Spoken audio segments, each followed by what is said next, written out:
Go Ninja, go Ninja, That go! was actually, you know what? It was an easy reference, but I appreciated it. It was actually really fun. Yeah. Hey, you gotta give Vanilla Ice some, some respect. They He had should his say, contribution to the community. He has his contribution to the community. they should have saved that for the second movie, since given the ending, that probably would have been good. Like on another like high school dance, and they're fighting the Super Shredder or something. I don't know. That's what I would have done. But hmm Oh, look who just popped up on time.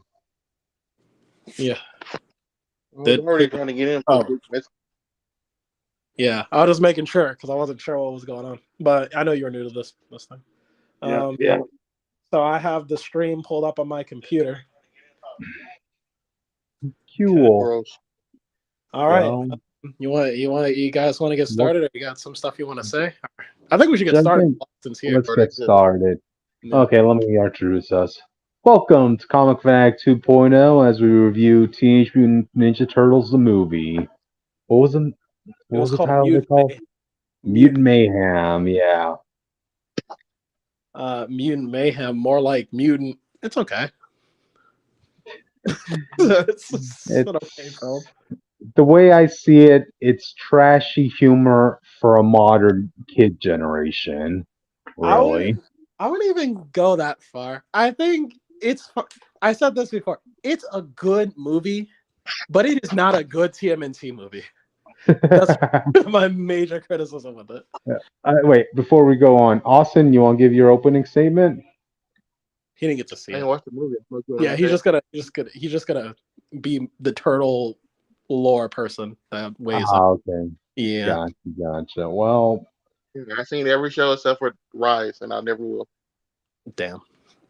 to me, to me, the Turtles peaked when it came to 2003 animated series. I So, okay. Look, I like every Turtles after that, but I agree. I think 2003 is still the best show as far as those guys. Um, best Casey Jones. Which, oh god, I gotta think. What do they have?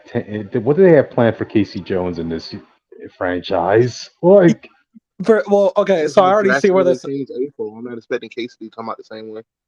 hmm No, I see how they. I see this. This movie sets up Casey. I don't know if you remember. Oh, so just for the audience to know that we are doing spoilers. So if you want to watch the movie first, you should do that. hmm Um, You gave off spoilers the moment I came into the call. So it's true, but just gotta keep. Hang on, changing the name of the video. Um, review, call it but yeah, Restream Studio. yeah, that's how it's gonna be by default. But yeah, it's true. So basically, yeah, we're just doing spoilers. You already probably heard one or not. I mean, sorry, but we should have said that earlier. hmm There's And no I put spoiler on the title. They get over it. yeah, spoiler review. I can't spell with one hand. Okay. How does my hand keep you from spelling correctly? Because I'm reaching up. You listen. You're not in the room. Cannot save while errors Spelling are. with one hand, my brain doesn't work that well. I have Not exactly. I guess we could. Oh, I have to tell them that no, this is not made for kids. All right, boom. Okay, we're good. Okay, so basically, let's start off. What did you think of the this iteration of the Turtles, Cryptid? Again, it's like I still say it's just trashy kid fun for a new generation, and it's just out of my generation. So, Uh, Kirby, can you yeah. tell people how long you've been watching Ninja Turtle so they get a feel like how long you've been in this franchise? Well, I don't like religiously watch Turtles. I mean, I remember I watched like that kiddified one from the '90s, definitely from time to Oh my god, time, he's a and fraud. and of course I watched the 2003 Turtles, and I've seen the Turtles movies from time to time too. So Okay. I'm definitely aware of the presence in media when it comes to the Teenage Mutant Ninja Turtles. um, yeah, I think, like I said, for me, if you want to go by Turtles, like I said, there's something to like about all the Turtles. I liked Rise since day one before the internet made it cool. Uh, so I People are like, oh, this is like Naruto.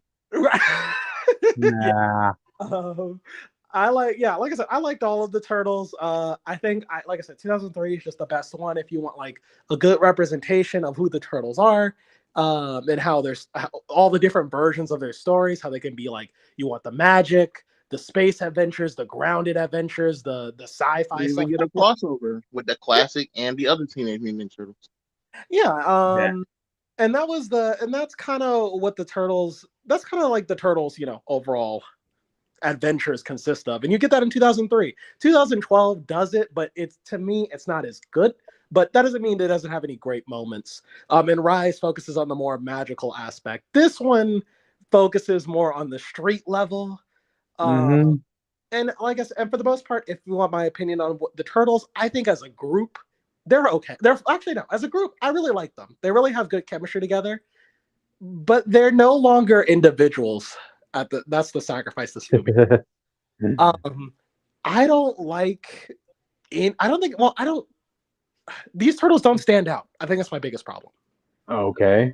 Yeah, I think Because yeah, well, actually, from what I saw, it seems because in their event to make them work better, they took away specific traits of like each turtle. That means a lot to their character. Like I know people get tired of like Leo and Raph fighting and stuff, Mm-hmm. but that's a big part of that dynamic that leads to them becoming a team that people like. If yeah, Raph doesn't fight Leo, it's always going to be an unresolved problem. If that makes sense.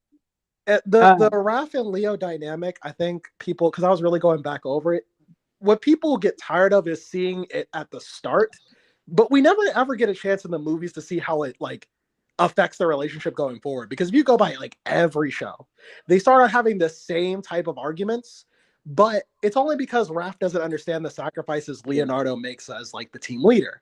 And once he kind of understands that, he kind of becomes Leo's hype man. Like he becomes a great second in command for Leo. In 2012, when Leo got injured after fighting the Shredder's army by himself, by the way, that's how cool that character is. Raphael, while Leo was injured, Raph took care of the team, and he wasn't like trying to take leadership away from Leo. He was like, "All right, guys, we got to go train because when Leo gets better, we got to get back up on our feet. Go back out there." And he actually tries to be less angry, so he can just keep the family together while Leo's healing. And even when Leo's down on himself, he's like, "Hey, Leo, let's go outside and train a little bit. I know you're not at your peak, but let's try something." But all that. Because I think people want to forget, like, even like the turtles are like one team. Their dynamics are usually in Leo and Raph and Mikey and Donnie. Yeah, they usually split up. Some series might switch it up to like an episode, but by default, that's usually what the teams break into. Yeah. And that, like I said, if any crossover happens, it's usually Leo and Donnie might hang out more, and Mikey and Raph might hang out more. But like Austin said, it's traditionally split up in those groups. And 2012 even made fun of that. I think but in this case, all the turtles kind of in Mutant Mayhem kind of blend together. They say Raph gets angry. I can't think of one time he actually did. No, there was one time.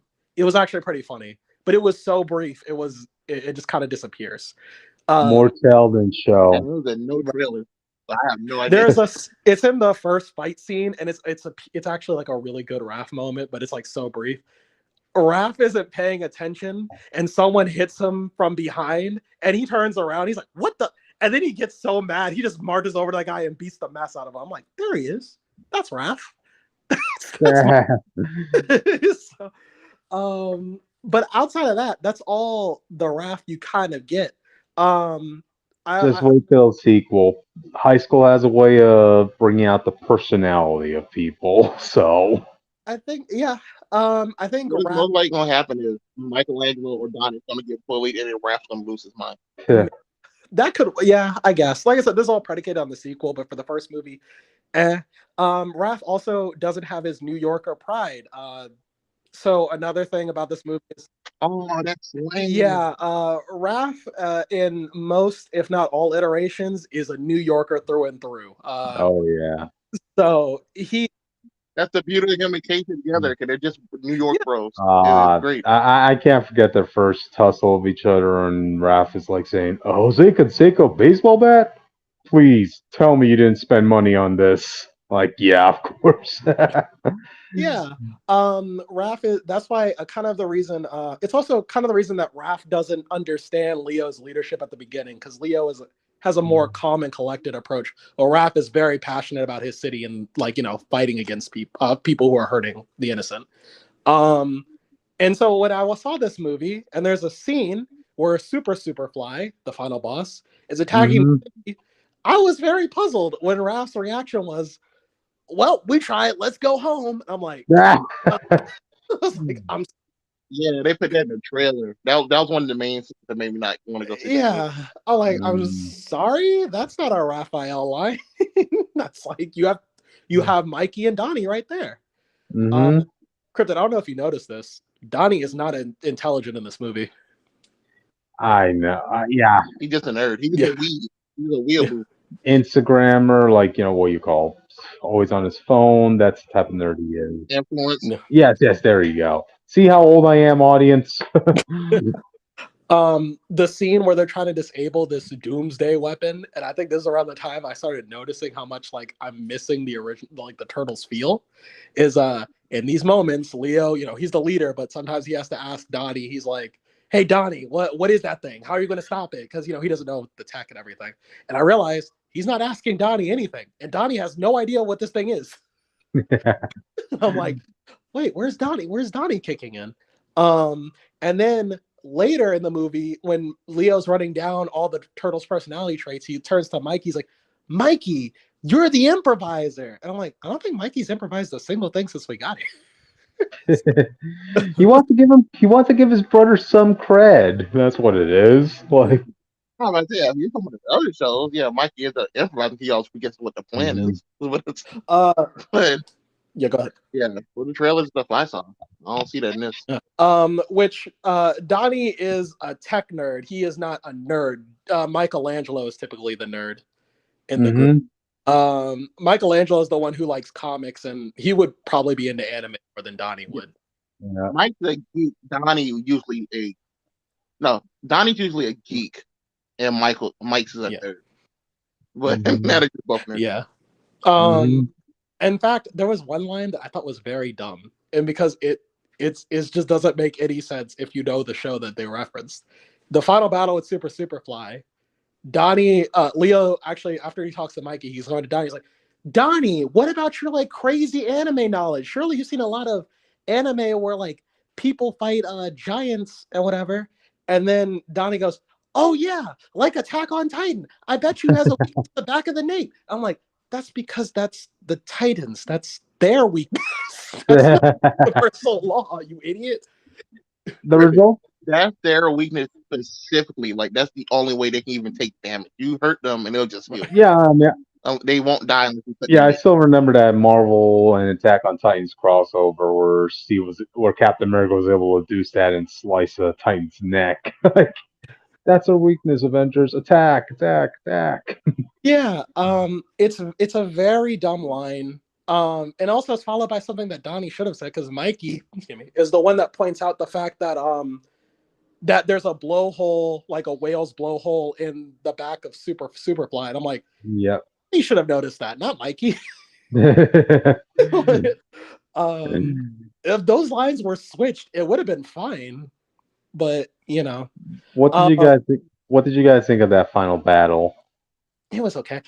It had a potential to be emotional. It went by too fast. Like, it was just basically a game of tag. Just stick the little capsule thing in the blowhole, and that's it. I was thinking of Spider-Man 1. You know the scene where Spidey's getting beat up by Goblin, but it's not like the actual beat up. It's like the one where he's trying to hold up like the people, and then you mess with one of us, you mess with all. Oh yeah. It made more sense than Tmnt than Spider-Man. No, I actually had a little issues with that final resolve, honestly, because like, you know, you guys want to talk about that now? Let's just talk about it. Okay, when it came to the final battle, right? You know, in the midst of all the chaos, all of a sudden, the one thing that turns the whole public into, you know, wanting to help the Turtles in the midst of all that chaos was one random teenager coming up on the news screen, puking and telling everybody, the Turtles are good. And everybody's like, okay, now the Turtles have to be good because a little girl said that. Yeah, like, I think really? That's not even. Huh? Not the common sense that they're fighting the thing trying to kill Yeah. him, but the fact the little girl I said so, think, that makes but I sense. didn't like that too because the lesson the turtles learn, it's not like overturned, but so in the movie, the whole plot is that the turtles want to save the city because they feel like if they can and people know they did it, they will be accepted into society. Um, but sure. I mean, I don't mind it because the lesson they have to learn. That would not work. That's the X-Men. Yeah, the lesson they have to learn at the end is that's not how things should work. You shouldn't be doing things because you want to be accepted. You should be doing things because it's the right thing to do. And Mhm. That's a and good and that's the lesson they kind of learned. And I would have liked it if the movie stopped there and everyone just knows the turtles exist, but they think they're mutant freaks, and it means they have to be like doubly good ninjas. Oh, you want them in the Spider-Man Yes. situation Mm. where the public's against them, but clearly, I got to do this. Yeah. But Yeah.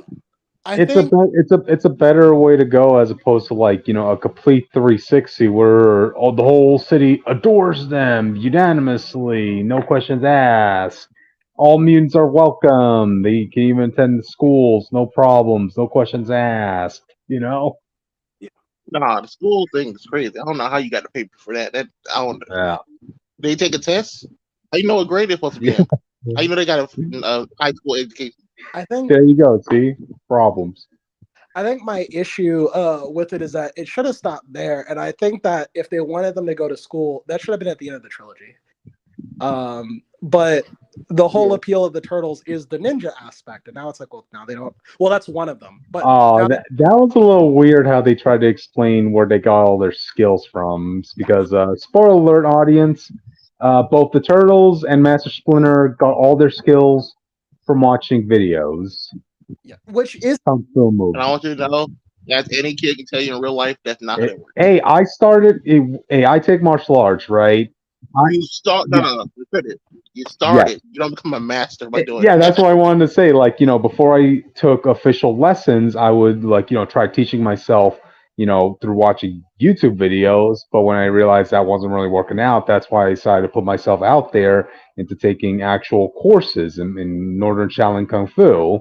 And boy, does that make a difference, So it's just weird to see this iteration of Turtles. Well, not just so much as the Turtles learning. Not just in the recent Splinter as well. Yeah. Have Splinter learn from Yeah, movies? exactly. Like this. You telling me what? You telling me Shredder's gonna show up and be like, oh yeah, I played the video game once. I learned from Marvel Capcom. Yeah. That's I how I learned to fight. also want to reiterate for anyone who's watching this who's seen Rise, this is not the first time Turtles have done this, but it makes more sense in the context of Rise. In Rise of the TMNT, not Splinter, just the Turtles, they learn their martial arts from TV at first. And the reason it works is because later in the show you find out that they actually have the DNA of a very famous martial artist mixed in them named Lujitsu. And spoiler alert for the show, that winds up being Hamato Yoshi anyway. So, which is Splinter's real name for people who don't know. And so Splinter already knows. So by the time they figure all this out, Splinter is actually starting to teach them how to get better. Because even in that show, the turtles are bad at fighting. They can hold their own, but they're nowhere near as proficient as these turtles are. So, so it makes more sense.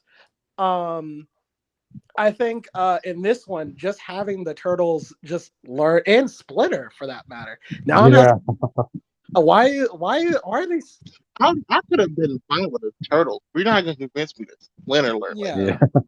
And what's crazy? They could have still stuck to the theme. Cryptid, you watched 2003. That was when they reintroduced, because this was a comic idea they didn't do in the first show, but they did it in 2003, where Splinter was actually the rat that studied Hamato Yoshi's moves. Because he was a former pet of. Didn't they bring that in IDW? In IDW, I know they're reincarnations. I think, and I think Splinter was the pet of a master martial artist, and he would frequently have Splinter's cage in the training area where we would practice martial arts, and that's where Splinter was looking at him, studying him, copying him, so he learned some moves. Before he got the mutant. Yeah, but at least the guys in front of him. Exactly. You see this dude every day coming here and try the same move like 1,000 times. So in the show you see flashbacks too, and that Hamato Yoshi, he treated Splinter with like that was his friend. So like he took him everywhere. He took him to the Battle Nexus tournament and stuff like that. So Splinter was actually watching a lot of different actual martial artists do stuff before he became a master. And so, you know, like I said, that would have been fine. And it still would have fit into the themes of the movie that maybe you just swap some things around. So maybe like he thought that he could trust humans because of Hamato Yoshi, and then he realized only Hamato Yoshi was a good human. Everybody else sucks. And until he meets April, he's like, oh, he's still dead. To be fair, like he's that guy's only talking to a rat. I'm like, like if Splinter wasn't mutant, you know what I mean? That guy could, what the fuck? And he could have karate chopped his man. You know, while we're on the topic of Splinter, how do you guys feel about the overall version of Splinter in this film? Okay. Someone said he got a gay boyfriend. Is that true? Nah, he has a romance with this one. That's not a joke. That's not a joke. People in will tell me he had a gay boyfriend. No, he has a romance with this one mutant bug lady at the end. Very disgusting. Very disgusting. Where they both ended up smooching. Like, ugh. To be fair, the movie is making the movie. So it had like a scene of getting the movie. They had this man a gay boyfriend. And stuff. And to be fair to the movie, they know it's disgusting. That's the joke. Yeah, I guess that's supposed to be an extreme version of, like, let's say, seeing your parents have public displays of affection in public. You know, they're like, hey, I don't want to see that, or your grandparents. I think. That's fine. I like Splinter in this movie, but only to an extent. I just thought this was just such the lamest. Why does he keep getting less and less athletic looking over the years? You mean? It's just that he's getting older. In like since 2003, he used to be like tall, you know, kind of tall, stand up straight. Karate master, and he just make him smaller. No. 2012 was when he was the tallest. Actually, to me, 2012 was the best version of Splinter. Like I don't know about the comics yet, but 2012 was still the better version of Splinter out of everyone. But that was the tallest he ever looked, and then he became tall after that one. Yeah. So basically, this Splinter in this universe isn't so much as a sensei. He's just more like a dad. Well, quote unquote. You know, the dad out is wearing his fuzzy slippers and just sits in the couch all day watching flicks. Yeah. Which is, again, that was in Rise first, but there was a narrative reason for it. It was just because you find out in that show eventually Hamato Yoshi didn't like the pressure that his family was putting on him, so he just kind of devolved into doing action movies. And then after he became a mutant, he felt his life was over, so he just kind of got depressed after raising the turtles. So that's why he was just kind of on the couch doing nothing, reliving the glory days. And this one, I guess because he just has nothing to do. Yeah. He's more concerned of finding like a date online on Match.com or something like that. But like I said, Well, you tell me not only are the turtles trying to have sex with humans, the rats are too now? Not anymore. No. Splinter is specifically looking for mutants to hook up with, but it's hard to find mutants out there. He says there's no other mutants. I tried. I looked it up. I think, but you never know. I mean, there's a substantial amount of furries in the community out there who one of them has to find Splinter attractive. You know. But look, I want to say this too. I know we're harping on a lot of the lore, but I want to talk about the movie on its own for a minute. Okay. On its own, the movie's good. I don't want people to get the impression that it's a terrible movie because it doesn't follow turtle lore. I think I said this near the beginning. It is a good movie, and if I'm being real, everything they change is in service to the film. I just think it changes too much. Yeah. That's really where my line draws. But if you're new to Turtles, I mean, I wouldn't recommend this as being your first, but it's a good movie. It won't bother you.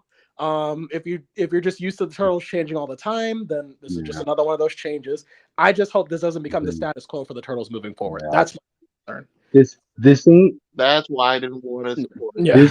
This ain't your. Because I'm telling you, that's where most likely next cartoon is going to be a variation of this. Oh boy. Well, and independent cryptid. Yeah. I'm telling you now, the next cartoon is gonna be some type of variation of this. Now that they see that the younger version of Teen Turtles is profitable, Wow. That's like I don't. and and no, and I'm not saying that's Yeah. a bad thing because the TV show could do like whatever it is for Right. younger turtles. The thing is, if each series just keeps going on changing a lot of stuff, a lot of the old stuff gonna be lost in translation Yeah. eventually. Mhm. We've seen it happen with like a lot of other franchises. So doing it with Teenage Mutant Ninja Turtles is kind of hard to watch for me. I think, because yeah, a lot of the changes we're seeing in this movie are things straight from Rise, actually. And you could, I was talking with somebody, and I would say like this team of turtles is basically the little brothers of like the Rise turtles, if you really want to put them in the same room.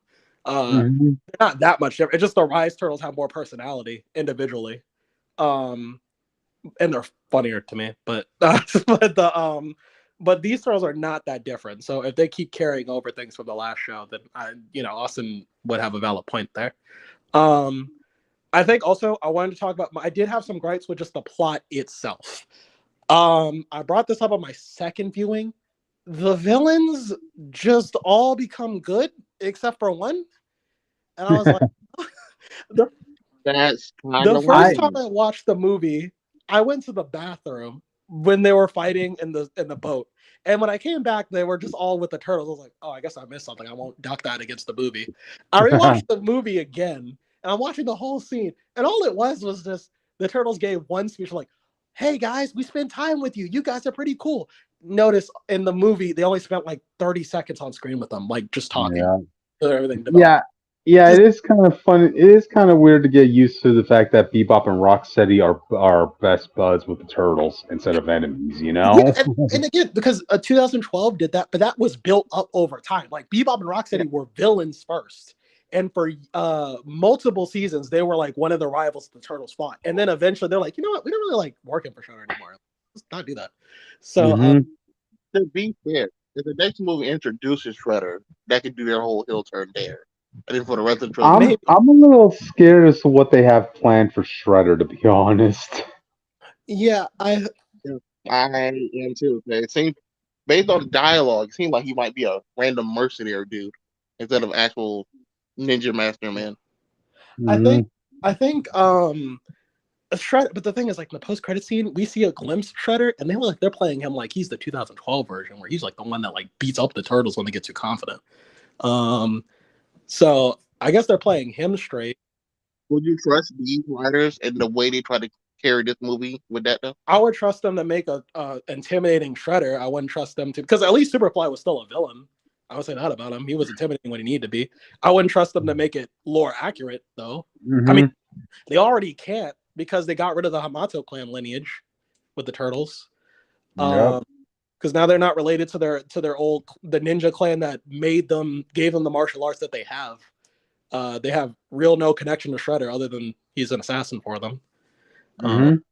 and then they might have Let teased Casey earlier in the film, oh, yeah, because Superfly says there was like when they were being chased, there was one guy who wouldn't stop chasing them, and that guy had a bat, which was one of Casey's weapons. So it implies that maybe that was Casey's dad, and so now that the turtles are, Oh, he might want to kill the turtles. So, he's okay. been dead, I guess. Wait, just to clarify, it was implied that Superfly killed that guy, right? Yeah, no. Because Yeah. when he hits the ketchup packet, as he says, like, I beat the mess out of that man, and then like the Yeah. ketchup squirts on the turtles like blood. So I think he Yeah, killed.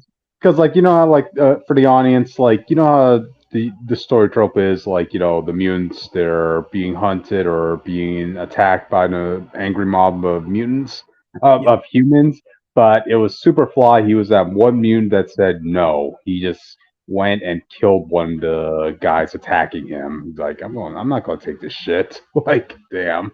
yeah. I think, yeah, and I guess we can talk about Superfly. I like him. He's a cool villain. I Uh, think Ice Cube carries that character, to be honest. Just thinking of of his voice being translated through this character, it just made it all the more funnier. he has personality, and you know what's crazy? He's actually Superfly is actually supposed to be Baxter Stockman, but I Oh. didn't mind. It was fine. That's a change I can get behind. It worked.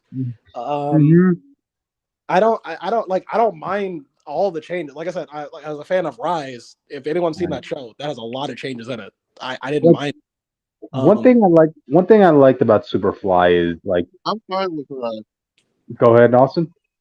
Go ahead. Oh, okay. No, you All right. finish. One of the things I liked about Superfly, right, is like, when you first see him interact with the turtles, he's like, "Oh my God, best buds. We're pretty much cousins, this and that." But oh boy, his side could change on a dime. Like he goes from best bud to "I'm going to kill you. I'm going to kill all you beepers." Yeah, Yeah. yeah, and he does a good job of being intimidating, which I think the Mhm. turtles kind of needed since they are younger and stuff. Yep. That's also kind of why I don't want to play Shredder in the second movie now, Why was that? because they're still young, and we know that like he's not gonna come back. So what they're showing is on like the. I think them fighting Shredder in their journey is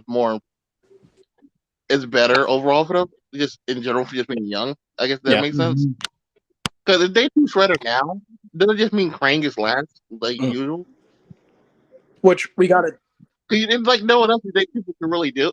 This movie can be way more creative than what they did here. To be fair, but usually it just means Krang's out. We already have a tease of Krang because even though they didn't do anything with it, the one who's the government lady who was hunting them is named Cynthia Utrum.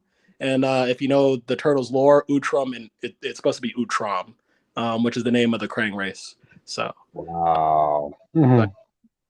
That's what I'm saying. So I think Shredder's gonna come in the next movie and then it's gonna reveal, oh yeah, no, I'm actually Krang and we're ready to invade again or something. Mhm. So yeah. Um. I, whatever. But I just go oh ahead. no, just go ahead. I don't know what I was Oh. gonna say. Go ahead. um. Yeah, like I said, I don't really know the direction. Well, I don't know what the direction they're gonna take with the Utrom lady. Like I said, she seems like she. I don't. They didn't confirm she's Krang, but I feel like she is. Her name's Utrom.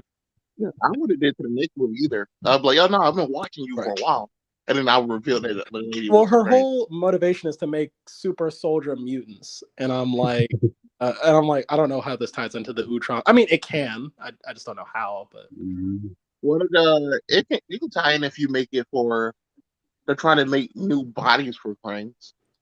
They're like, let's make these superpowered mutant bodies, then we can put the Krang yeah, looking at because chest. in 2000, Like that's like the 2012 said that the yeah. human genetics are more malleable than a lot of other races in the galaxy, so that's why they stick on Earth. So if they want to use that, it's true. But the mutagen, I remember. the But go ahead, finish. But I remember. Superfly's plan was like the mutagen can work on it, which is true. I guess no, what am I talking about? That is always true. The Oh, mutagen works on humans. That's what I wanted to say. There was another plot line I didn't understand. At the very beginning of the movie, Splinter rightfully says, it's pretty lore accurate. He says, "Oh, when the mutagen touched me, it made me an adult and you kids. I guess it's because as a rat, I was an adult and you were baby turtles." And I'm like, yeah, that makes sense. yeah. Later in the movie, you see Superfly's crew. And it wasn't the second time I watched it. I was like, wait, why are they older than the turtles? They were babies when they got hit with the mutagen, and the turtles got hit that day. Hey, the mean streets can age you up physically, man. What can I say? How that works. It's just weird because they were. Then you hit with more mutagen. If, Yeah. if you get hit with more mutagen, you just kind of roid out unless if you touch something else. The way the mutagen works is since the 80s cartoon is it's like whatever you last touched when you get hit, that's what you'll mutate into. But if you touch nothing and you're an animal, you just become like anthropomorphic, basically. Yeah. That's kind of Yeah. gross. So like that's why anytime somebody mutates into something that was actually what they did in 2003 and the multiverse thing they did. That's how Mhm. that's how Hun got turned into a mutant because the last thing he touched was one of the turtles, and when he got hit with the mutagen, he turned to a turtle. Oh, and If a he man, absolutely hated the Teenage Mutant Ninja Turtles too. So that was just poetic irony that he turned into a monster turtle. Yeah, You know? yeah. Um. So, but yeah, I guess that was another plot hole I didn't really understand. I was like, why are they older than the turtles? They should be roughly the same age. Uh, hmm but Yeah, I don't know. I just didn't. Yeah, I don't like that. I didn't like how the villains were just kind of turned so easily, and now they're just friends with the turtles. They know where they live. Like they live in the same layer as them now. It's like, Why don't go to the sewer? that was the thing. Is like you guys can live with us in the sewer. I'm like, well, why? Why would that be appealing? No, the world is set now. Y'all can move out. Y'all can get a house. Y'all can pay It's also rent. weird that Superfly had this idea for years and none of them spoke up because none of them were like, wait a minute, actually, I kind of like humans. Why are we doing all this? They wait till the 11th hour to do it. They were more scared. Yeah, they think that's one time, but They were more scared of Superfly, if anything. I suppose, but even Superfly is like their brother. We don't get any indication that he treats them badly. He only got mad because they brought it up, but I'm sure if they said something very early on, maybe. I don't know. I guess we can go through the turtles a little bit. Lastly, I think Leo's still a standout turtle. I have. Okay, so first, I'm gonna start off with how many mutants were in this film? Ooh. Up the list. Well, okay, no, you don't have to really list. We're like, how many famous ones? All of them were all of people. Like all of them were either iconic or D-listers. So it was like I know we have Mondo Gecko, which I'll remember because I remember that episode 2012. Like Mondo Gecko, like I love that guy. We had Bebop and Rocksteady. We had what's his name, Leatherhead. But this time he was dressed in she. Yes, right? And they went back to the 80s design where she is a hunter in the bayou. But they didn't give her the accent, which I thought was lame. Why even make that reference? Yeah. So, and then they had the gross one. I still can't find the whole cast. Winged, the man bat thing. I think so. I'm trying to pull up the cast, but I can't really remember all of them.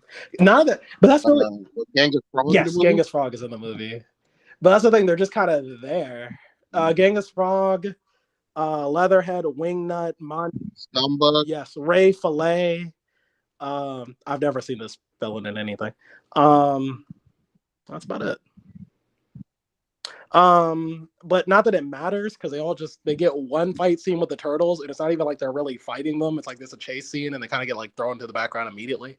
So it just feels like they wasted a bunch of villains on nothing. You could have introduced Bebop and Rocksteady with Shredder in the next movie as like his enforcers or something. That probably would have been. That's what I was going to break up. I don't really you want to do like the, some for just visually, but there's a lot of like most of the Teenage Mutant Ninja Turtles enemies are mutants, or at least been mutated at some point. You could do like a lot of great stuff. You could have did the female. You know what you could have brought? Austin, that is too soon to be introducing the fifth turtle. That probably would have been better for Leo, though. They're not too soon. She's been around for like 1 to 2 years. That would have been better for Leo, though. As a first adaptation of this version of Turtles, yes, you want to introduce the main core Turtles, not like the fifth one. You know what they could have reintroduced. If everyone else can be like, oh yeah, we're your friends, we can come to your house. You could too. You can't have to be a team player. Yet, what they could reintroduce? I just said make the turtle. They can reintroduce Tiger Claw. He was a great villain in 2012. He had like he was a Shredder enforcer, and he had whole 2-part episodes about him because like his body was so tough that a traditional punch from the turtles wouldn't hurt him at all.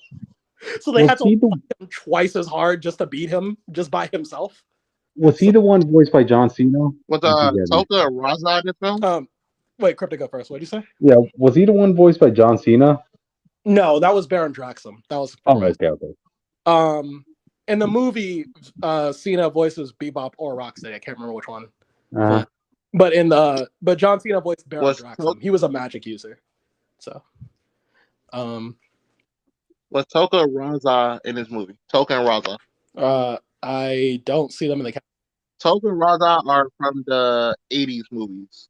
They were the mutants that Shredder made. I don't see them on this list, and they didn't make enough of an impression for me to notice.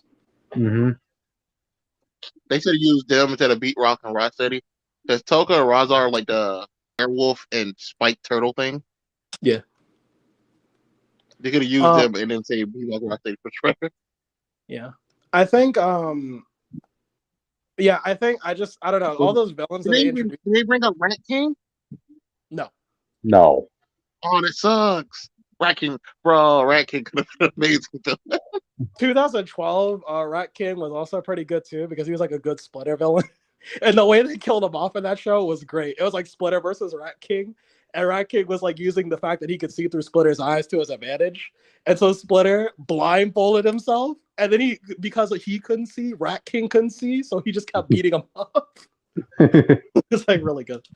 And the episode ends with Splitter like murdering him. It was kind of funny. But no, I would. What are you talking about? No, it's fun. No, go watch the episode. No, watch season 2. But yeah, no, I think there's a lot of. Was Slash in this film? No. I hate Slash probably would have been a better main villain than Superfly for the theme the movie was trying to make. So. I hate her, bro. I don't know. I would have introduced Tiger Claw instead of doing Shredder. I would have done Tiger Claw for the sequel. He would have been a better assassin. It would have been cool for the turtles to fight him. You could introduce Karai, I guess. Anytime Leo has an interest in humans, it's usually Karai. We'll do that. I'd rather that than April because I feel like every turtle. Many reasons to about. They shouldn't be trying to have sex with any human. First of all, right. It's not like there are that many female turtles out there, Austin. Come on. No, that's the point of having more mutants. But you don't have to be humans. Okay? Yeah. If their biology does not line up just because they're anthropomorphic now. I want you to know that. If they went on space adventures, they could have introduced Mona Lisa. That's Raph's girlfriend when he has one. So also, speaking of girlfriends, I noticed there's one character we didn't really touch upon. April O'Neil. How did you guys feel about this? April O'Neil is April O'Neil, as in like she is the support for the turtles, and she serves that role well. So. Yep, they tried giving a love interest with April and Leonardo. Just to let the audience know. They've been doing that since 2012, and I think. She's basically Batgirl, where they just like, you give us a new Batman, but it don't matter. Yeah, they give her. She's been kind of thrown around the turtles. Like one turtle's in love with her since 2012. Donnie was madly in love with her to an obsessive and creepy degree. Live action Michelangelo. Yeah, Michelangelo. Michelangelo was actually less creepy because Donnie had a whole episode about someone else showing him how creepy he was. So, and now Leo. But you know what? Donnie was talking. Yeah, to the movie's credit, Leo and April isn't that distracting. It barely even comes up in the movie. It's just there. So I'll give it points for that. It didn't even need to be brought up at all, but since they did, I guess. But April herself, she's fine. She this is the first April to be a reporter. And How did you guys feel about the puking gag? Yeah. What did you say, How did you guys feel about the puking gag? It was gross, it was gross, but it was so. In the movie, April has had a fear. She tried to be a reporter earlier. She has a fear of being on camera, and then she started vomiting violently. So she got known as April O'Puke in school, and so she wants to cover a big important story, so like people will stop, bullying her. And so when she meets the turtles, and after they save her life, and she's like, "Oh, there's good people," then she wants to cover that story. Of course, she only is going to reveal the turtles once they've done something heroic, like they agreed to. So, and there's no revelation for that. So, and finally, when it was her time to shine, right? When it was her time to go back in front of the cameras to, sway public opinion on the side of the turtles, she pukes again. Yeah, no, she pukes a little bit. She pukes a little bit, but still, she gets it. I appreciate it. She didn't just get over her problems just because the turtles were there. But yeah. Okay. You don't see what I'm saying right now. I'm not gonna bring it up. But April's fine. April's fine. She's the April, traditional April. I don't really have a per se favorite April. I don't hate Rise April. I just think she's just in the background too much, so there's nothing really to like. She's my least favorite, at least. What were you gonna say, Austin? Okay. I don't have a favorite April either. And my problem with April isn't her character. My problem doesn't have anything to do with them really making her black. It's just that across most of the media now, every like redhead is being turned black. I just think that's kind of weird. Yeah. It's you can't avoid. I wish they would have made her literally anything else. Just make her black after the last season. Well, the original creator. That's not a knock against her character. It's just a weird observation that Hollywood is making for some reason. Well, her original character was supposed to be biracial in the comics, but she looks so white. Why they didn't translate it. I hate to keep going back to that. They're Japanese or something. I'm just saying every redhead who you see in modern media, especially like now, is being black. Like last few years, I can't remember seeing one new redhead. Mary Jane is famous. He wasn't safe for that. I'm just saying. They did a redhead in that new Pixar movie, and she was the villain. So think about it. Redhead is yeah, but when I saw her trailer for April, she seemed fine. It just looked she was more a little bit. It looked she was more a little bit reserved than like the rest of them from what I saw. But I mainly just saw clips of her like asking them questions and stuff like that for her reporting job, or right now stuff for her reporting. But she seemed nice. I'm sure she's a good character. Jake doesn't hate her. I mean, I was kind of a little distracted when it came to the end, right? Where they had, when they got to the point of prom night in high school, right? April was just there to dance, dress as she really was dressed the whole time. I'm like, really? Well, to be fair, Leo was the one who asked her to go. So but still, come on. No, they go to prom, and then she's just kind of on her phone or something. She's not really paying attention. And then Leo just kind of enjoying himself. And then April goes like, this isn't a date, right? He's like, wait, what? And then that's how the movie So that's how the first goes. So which is again, at least it's better than 2012 where April was constantly leading Donnie on. It was kind of bad but like, why set it up? Man, I hate to keep going back to 2003, but I gotta say 2003 was my favorite version of April. Yeah, she was a reporter, someone trying to make it in the streets of the city, but she ended up getting involved into the Turtles' world, right? And you slowly start seeing her character grow to the point where even she starts taking lessons from Master Splinter on how to fight. And of course, she develops feelings for Casey Jones, which was a sweet pairing, Yeah, and then in 2012, because the 2012 they made Donnie have a crush on April, but because they introduced Casey later, they had to have this weird like season-long plot line about those two being in a love triangle. And so and eventually they became friends. Eventually they became friends, but okay. I can imagine being one person who loses your love to a turtle, bro. That's insane. And Casey coming to the next. Actually, that would be a good lesson for Leo if Casey does come and him April get together. Yeah. That would be an interesting lesson to for a young teen in general, not even just a turtle, just a young teen in general. Yeah, that'll make the next movie more interesting for me to watch it. Yeah, because and you can also set it up too, like they did in 2012. I mean, again, Leo's not as obsessive about April as Donnie, so this kind of works. Or April maybe starts hanging out with Casey, and like Leo doesn't know at first because he's like busy with his other stuff. At the time, April was mad at the Turtles. That's why, But she was hanging out with Casey, and then eventually Donnie found out. Yeah. So you do something like that. I'd be really interested in Casey versus the Turtles. I think that'd be really cool. You want to reveal? Oh yeah, so I learned my skill. I have this karate game. I just copied that.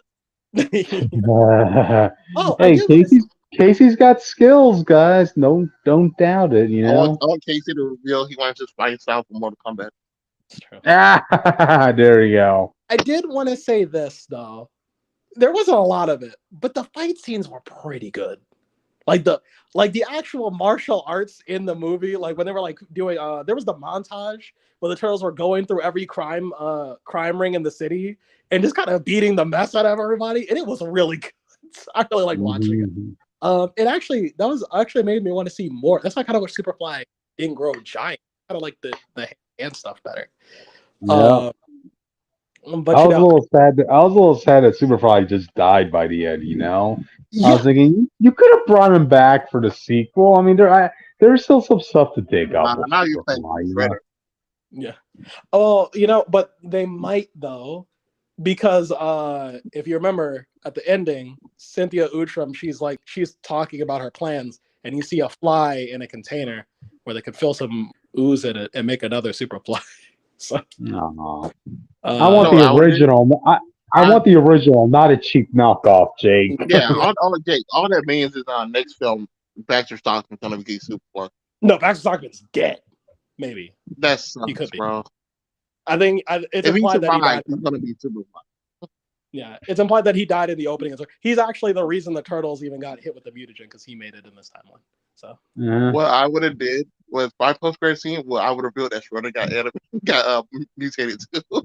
yeah, Oh. And his whole neck will be him trying to come back normal. yeah. Yeah. Oh well, no, because Shredder does. That was been a thing since the movie where he becomes Super Shredder. So, No. I would have touched like a Wolverine, and it ends up being like just Hugh Jackman or something.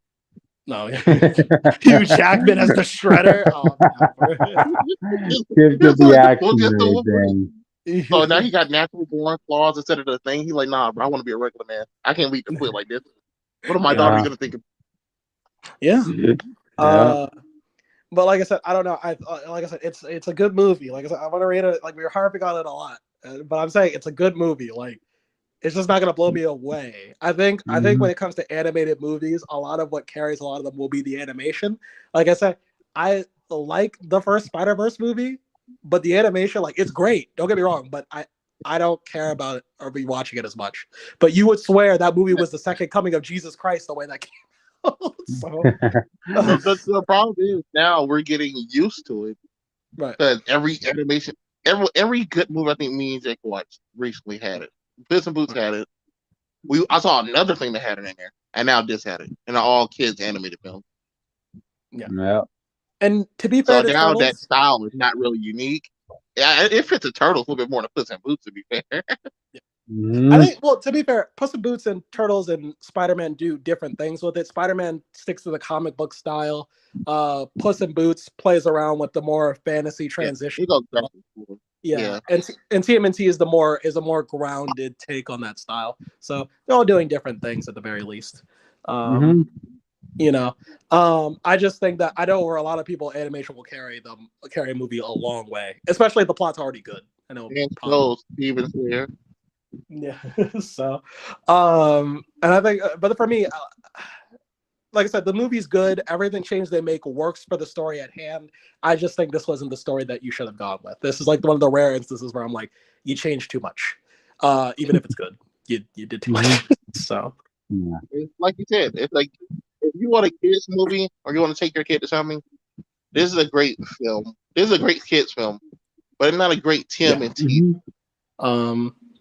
But it changes. I mean, and the sequel. That's not inherently a bad thing.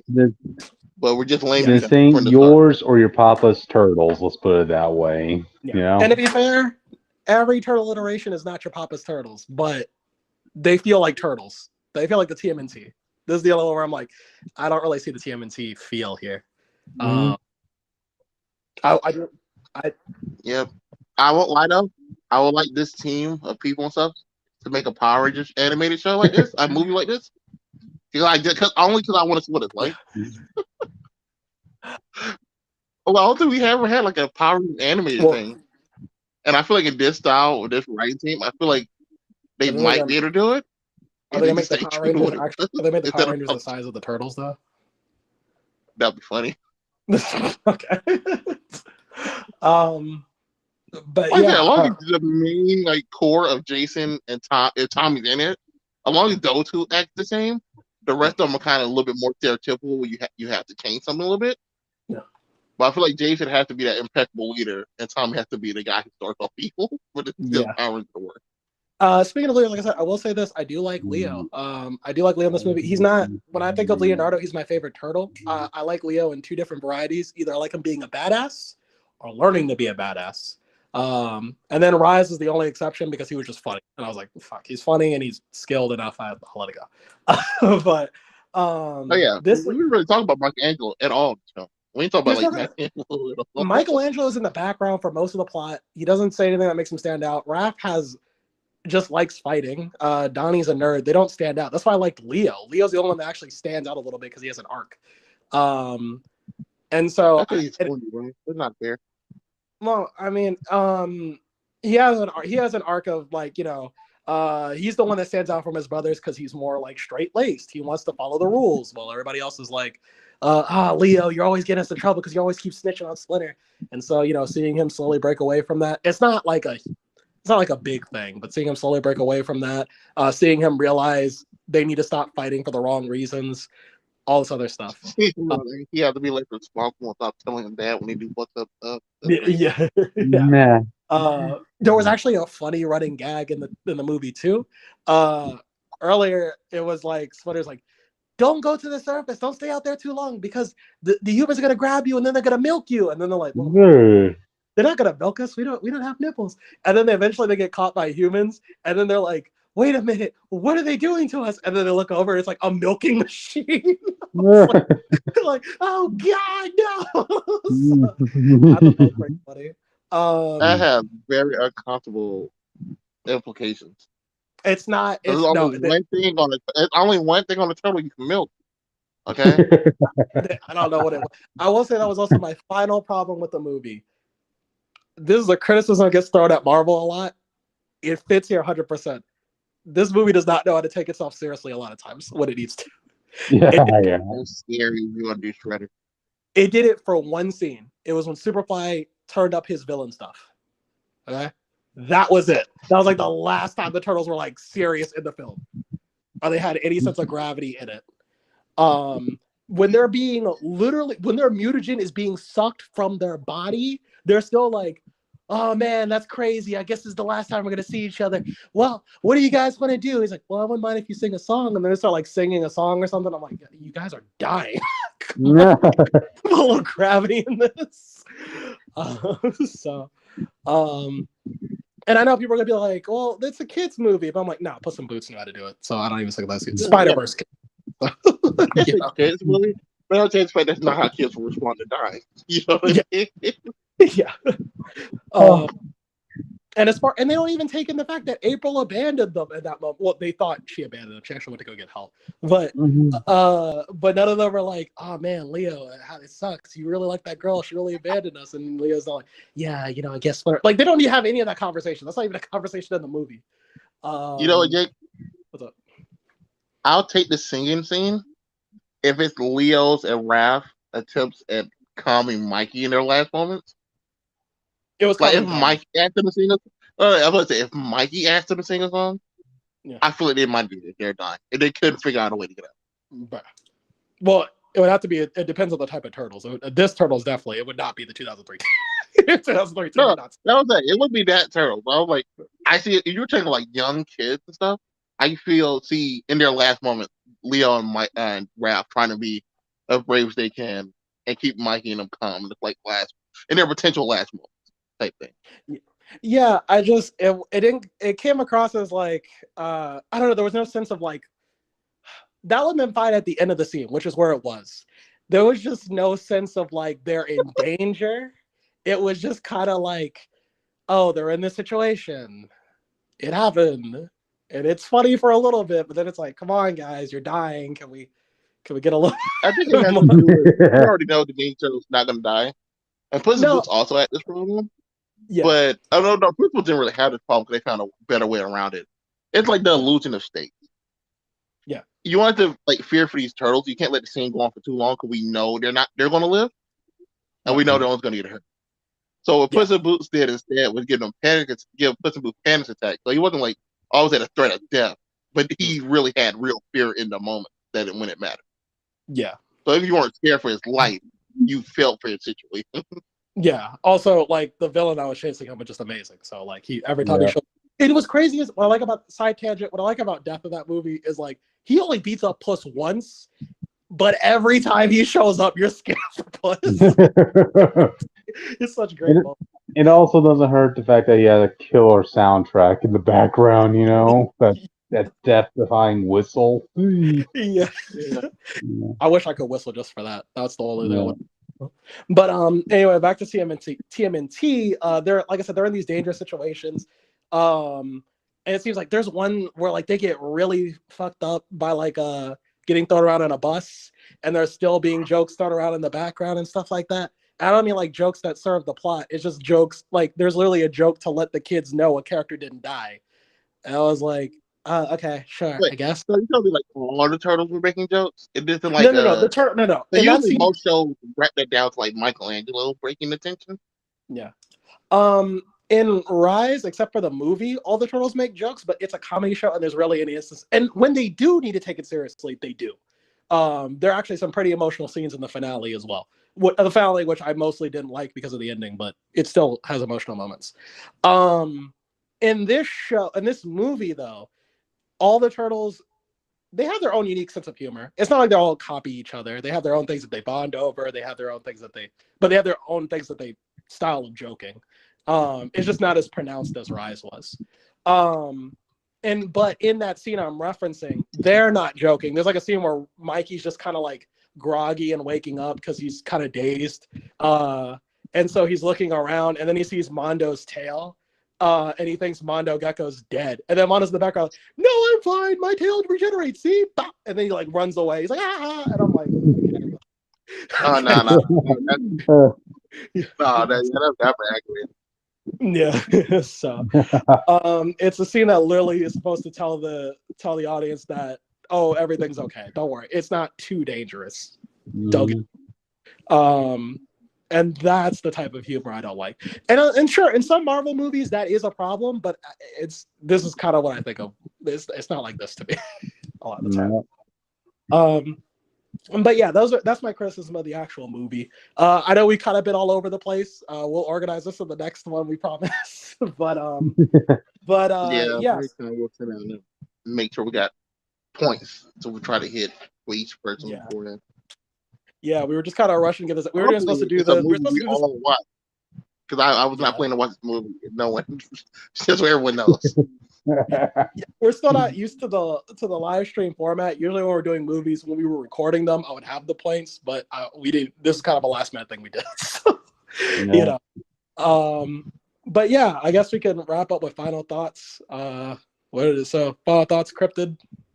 Hey, a turtles for a new generation of kids. So yeah, just not my generation. So yeah. I'll say this: when Seth Rogen kept saying that this movie, he wanted to make the turtles relatable as possible, and at first I was all on board for that because I think there's a way to tell that story. Gross. Well, I think he was just saying let's make them younger, let's make them actually look like teens. That was like some of the things he was saying. He's like, I don't want them to look or sound like grown adults. I want them to look and sound like teens, and we want to actually focus on the terms of acceptance and stuff like that. Which is, like I said, I looked at that, I was like, oh, I'm actually interested. I'm interested to see what that is. I was actually very hyped for this movie. But I think for all those changes, which again, they all work for the movie, I think you did that in sacrifice of what makes the turtles special. It's the fact that they can't fit in, and they never will. But they still fight for the city anyway because they're honor bound and they love the city, basically. And the words of X-Men review we just did, well, technically yesterday. Yeah. A woman told Kitty Pryde on the bench, if everyone can do the same thing, that means you guys are lame. Yes. What makes you unique that you can't do that, Kitty? Yes. I don't need Donnie to be relatable to me because Donnie already fits. He's already has a relatable part of him in his own way. He can't fit in with his brothers because none of his brothers are nerds. They only can bond with him when he's making technology. So you can make a movie about that. Mikey, too goofy. He likes to keep the team together, but everybody finds him as the annoying little brother. That's what makes him relatable to little brothers. Leo's the responsible kid who has to keep all his brothers in line, but they don't always listen to him. That's his story. Raph is too You're the compassionate. one that gets in trouble when your mom comes home. Why do you keep your brother from doing something? Yeah. Raphael is the emotional one who doesn't understand how the world works, but he thinks he does. And sometimes that gets him into trouble, but he's really caring in the end, and no one seems to understand him, or that's what he thinks. That's what kind of makes him. Comes off as well, but on the inside, he's just trying to do what he thinks is best for everyone. Yeah. I think, and if you want to make these, and that's why these dynamics work over time. I think at every Turtle show they get that across. Even Rise does that with Leo and Raph, but in reverse. So I just don't. I don't like how this movie takes what makes them special to make them just like anybody else. By the end of this movie, the only thing that separates them from actual kids is they're turtles. Yeah. So I like the other day, what makes They these don't turtles? have to be great. Yeah, so like at the end of the day, like what makes the turtles special anymore? If they can just learn karate from watching TV, anyone can. Yeah. So you're like, so what makes them special? I don't know. I think focusing more on their individuality on the sequel should be the priority here. But hey, I know some people really like these turtles. That's okay too. But I just hope this isn't the mainstay for the series. So, Mm-hmm. There you go. Yeah. Well, anyway, those are our thoughts for this movie. Hope you all enjoyed. Yeah. Yeah. We'll have another episode at some point. Yeah. Yeah.